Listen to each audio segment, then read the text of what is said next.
সব সময় দামি জিনিস দিয়ে ঘর সাজালেই ঘরকে সুন্দর লাগে তা কিন্তু নয়। অনেক সময় সাধারণ জিনিস দিয়ে ঘর সাজালেও দেখবেন অসাধারণ হয়ে ওঠে। আসসালামু আলাইকুম, আমি লুনা দিনাজপুর থেকে আপনাদের সাথে আছি। আশা করছি যে যেখানে আছেন ভালো আছেন, সুস্থ আছেন। আলহামদুলিল্লাহ আমরা অনেক ভালো আছি।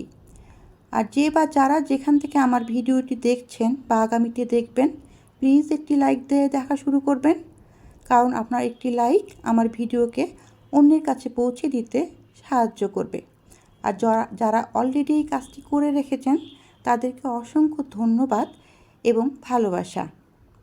একে একে আমি বেডটি গুছিয়ে নিলাম। এখন বেডের সাইডে যে সাইড টেবিলটা আছে সেটা একটু গুছিয়ে নেওয়ার চেষ্টা করছি। এটা আমি একটা টুকরা কাপড় দিয়ে বানিয়েছি উপরের কভারটা, আর লেসটা আমার পুরনো জামা থেকে খুলে লাগিয়েছি। তাতে কিন্তু মন্দ লাগছে না, তাই না? অনেক সুন্দর লাগছে। আর উপরটা আমি একদম সাধারণ জিনিস দিয়ে সাজিয়েছি। এগুলো আশেপাশেই পাওয়া যায়, সেগুলোই একটু যত্ন করে একটু ভালোবাসায় এভাবে সাজিয়ে নিলাম। আর এই সাইড টেবিলটা কিন্তু অনেক পুরনো এবং নষ্ট ছিল। এটা অন্য কেউ হলে ফেলে দিত, কিন্তু আমি ফেলে না দিয়ে এটাকে কাজে লাগিয়েছি। এটা আমার অনেক কাজেও লাগে, অনেক কিছু রাখা যায়। এই অংশটা নষ্ট হয়ে গিয়েছিল, তারপরে আমি ঠিক করে নিজে রং কিনে রং করে নিয়েছি, মানে ম্যাচ হওয়ার জন্য। খারাপ কি লাগছে বলেন তো? এই তো আমার বেডরুমটা আমি এভাবেই সাধারণ অসাধারণ সব জিনিস দিয়েই সাজিয়েছি। বেডের উপর এখন কাঁথা দিয়ে দিলাম। এটা আমি গিফট পেয়েছি, আমার বিয়ানি আমাকে গিফট করেছে, তাকে অসংখ্য ধন্যবাদ এবং ভালোবাসা। এতক্ষণ তো বেড সাজালাম, এখন বেডটা দেখিয়ে দিই কীভাবে সাজালাম। আর এই বেড কভারটা আমাকে গিফট করেছে আমার বৌমা। অসংখ্য ধন্যবাদ তাকে, এত সুন্দর একটা বেড কভার আমাকে গিফট করার জন্য। মনে হচ্ছে পুরো ফাল্গুন আমার রুমে চলে এসেছে। ফাল্গুনের একটা ছোঁয়া মনে হচ্ছে আমার ঘরে। অসংখ্য ফুল ফুটে আছে আর কালার কম্বিনেশন অসম্ভব সুন্দর। পিলো কভার দেখলে তো মন জুড়িয়ে যাচ্ছে, চারিপাশে ঝালর দেওয়া, অসম্ভব সুন্দর। এগুলো কিন্তু আগে প্রচলন ছিল এই ধরনের ঝালর দেওয়া পিলো কভারের, আমার মা খালার যুগে আমি দেখেছি। এই তো বেডটা এভাবেই গুছিয়ে নিয়েছি। পাশে যে কুশনগুলো দেখছেন সেগুলো ম্যাচ হয়ে গিয়েছে, তাই এভাবে সাজিয়ে দিয়েছি। রুমে ঢুকতেই হাতে ডান সাইডে এরকম ছোট্ট একটা ডেস্ক রেখেছি। এটাও পুরনো, আমার মেয়ের পড়ার টেবিল ছিল, সেটাকে মানে রিপেয়ার করে এভাবে রেখেছি। তাতে কিন্তু খুব খারাপ লাগছে না। আর উপরে যে ম্যাটটা বিছিয়েছি সেটা মাত্র 40 টাকা দিয়ে নিয়েছিলাম। আর এটা একটা সাধারণ প্ল্যান। আর কিছু শোপিস আছে এখানে, আর কিছু ধর্মীয় বই এভাবে বাস্কেটের মধ্যে রেখে দিয়েছি। যেহেতু সামনে পবিত্র রমজান মাস, বইগুলো থেকে দু একটা করে নিয়ে দু একটা লাইন পড়লেও অনেক সওয়াব পাওয়া যাবে। আর বইগুলোর দিকে দেখলেও অনেক ভালো লাগছে আমার কাছে, মানে নিজেকে একটা পবিত্র পবিত্র লাগছে। আর উপরটা এভাবে সাজিয়েছি। আর এই ডেস্কের পাশেই যে একটা স্পেস আছে সেখানে একটা ছোট্ট রাউন্ড শেপের ম্যাট দিয়েছি।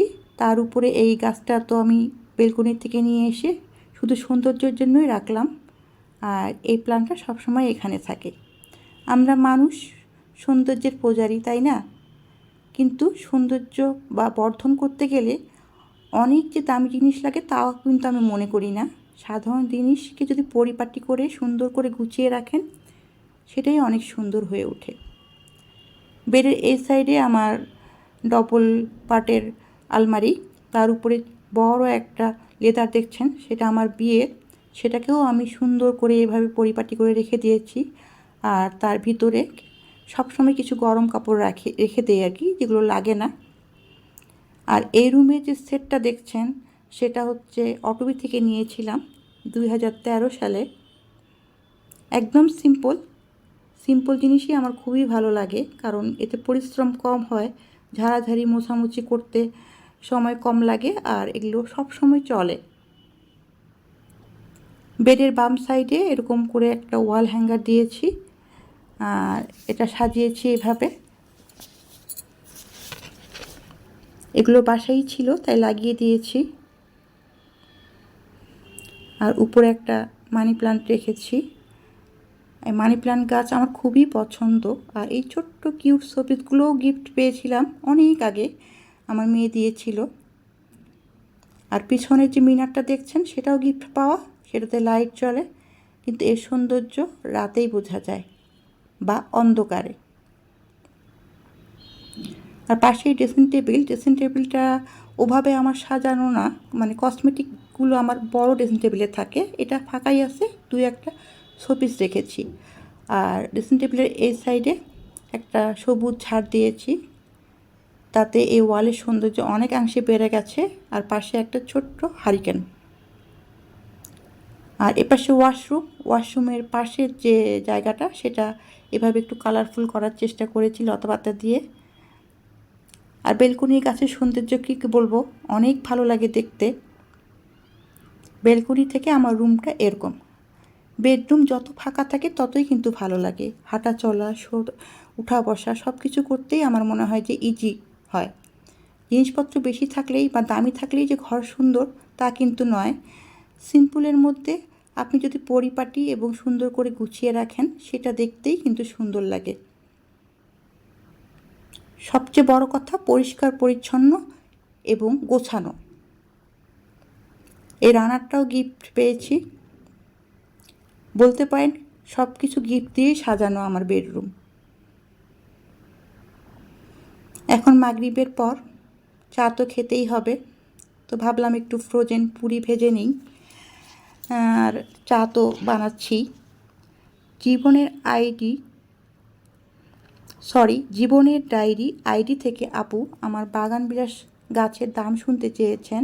আপু, তোমাকে অসংখ্য ধন্যবাদ। আমি যখন গাছটা নিয়েছিলাম তখন অনেক ছোট ছিল, দাম নিয়েছিল 200 টাকা।